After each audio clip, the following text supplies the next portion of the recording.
একজন শাসক যার সামনে বিশাল সাম্রাজ্য, ইরাক, শাম, মিশর সব তার অধীনে।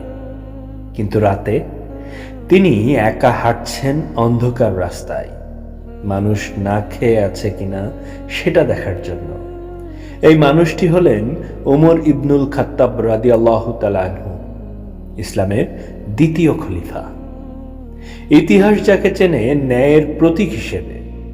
তিনি বলতেন, ফোরাত নদীর তীরে যদি একটি কুকুরও না খেয়ে মারা যায়, আমি আশঙ্কা করি এর হিসাব আল্লাহ আমার কাছ থেকে নেবেন।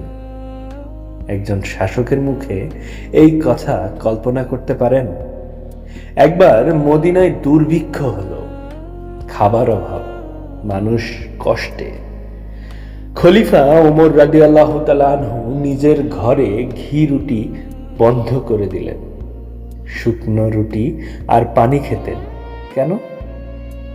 তিনি বলতেন, আমার প্রজারা যখন কষ্টে, আমি কিভাবে আরামে থাকি। আরেকটি ঘটনা বলি। এক ব্যক্তি তার বিরুদ্ধে অভিযোগ নিয়ে আদালতে গেল। খলিফা ওমর নিজেই কাঠগড়ায় দাঁড়ালেন। কোনো বিশেষ আসন নয়, কোনো রাজকীয় মর্যাদা নয়, একজন সাধারণ মানুষের মতো বিচারকের সামনে দাঁড়ালেন। এই হলো ন্যায়। তার কাছে মুসলিম অমুসলিম ভেদ ছিল না। একবার এক ইহুদি বৃদ্ধ ভিক্ষা করছিল। ওমর রাদিয়াল্লাহু তাআলা আনহু জানতে চাইলেন, তুমি কেন ভিক্ষা করছো? বৃদ্ধ বলল, কর দিতে হয়, কিন্তু উপার্জন করতে পারি না। ওমর রাদিয়াল্লাহু তাআলা আনহু সঙ্গে সঙ্গে বাইতুল মাল থেকে তার ভরণ পোষণের ব্যবস্থা করলেন। বললেন, যৌবনে তার কাছ থেকে কর নিয়েছি, বার্ধক্যে তাকে ছেড়ে দেব? এটা ন্যায় নয়। আজ আমরা নিজেদের জিজ্ঞেস করি, আমাদের ঘরে কি ন্যায় আছে? আমাদের ব্যবসায় কি ন্যায় আছে? আমাদের কথায় কি ন্যায় আছে?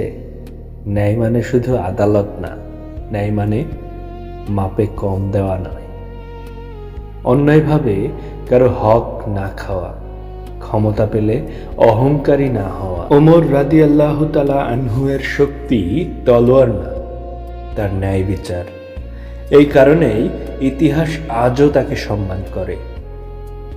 আসুন আমরা ছোট পরিসর থেকে শুরু করি, নিজ পরিবারে ন্যায় করি, ব্যবসায় ন্যায় করি, কথায় ন্যায় করি।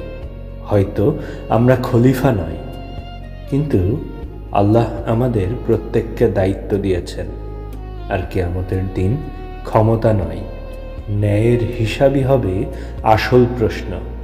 আল্লাহ আমাদের ন্যায়ের পথে চলার তৌফিক দিন। আমিন।